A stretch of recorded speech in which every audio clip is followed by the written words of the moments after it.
Hello hi, దొండకాయ fry ఎలా చేయాలో మీకు చూపిస్తా.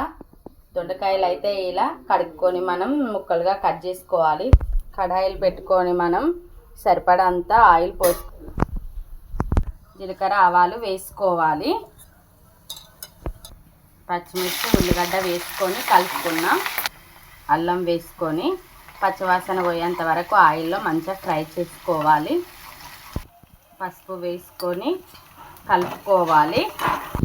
ఇప్పుడు దొండకాయ ముక్కలు వేసుకుందాం. దొండకాయ ముక్కలు వేసుకొని కలుపుకొని మూత పెట్టుకుందాం. ఒకసారి మూత తీసుకొని మనం కలుపుకుందాం. మంచిగా ఆయిల్లో ఫ్రై కానియాలి. తీసుకొని ఒకసారి కలుపుకోవాలి. ఆయిల్లో మంచిగా ఫ్రై అయినాయి కదా ఇప్పుడు మన దొండకాయలు. ఇప్పుడు ఒక టమాటా వేసుకొని కలుపుకుందాం.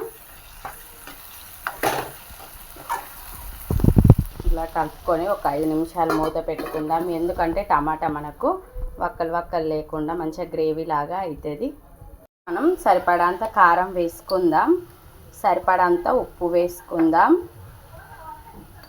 కొంచెం ధనియాల పౌడర్ వేసుకొని మంచిగా ఒకసారి కలుపుకున్నాం. ఒక చుక్క వాటర్ లేకుండానే మనకు దొండకాయ ఫ్రై ఇలా చేస్తే చాలా బాగుంటుంది.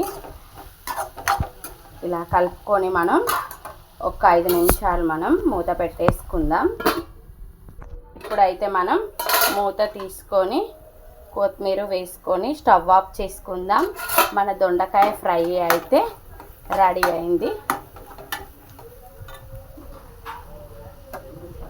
ఫ్రై అయితే రెడీ అయింది. నచ్చితే లైక్ చేయండి, షేర్ చేయండి, సబ్స్క్రైబ్ చేయండి. మరిన్ని వీడియోలతో మీ ముందుకు వస్తా.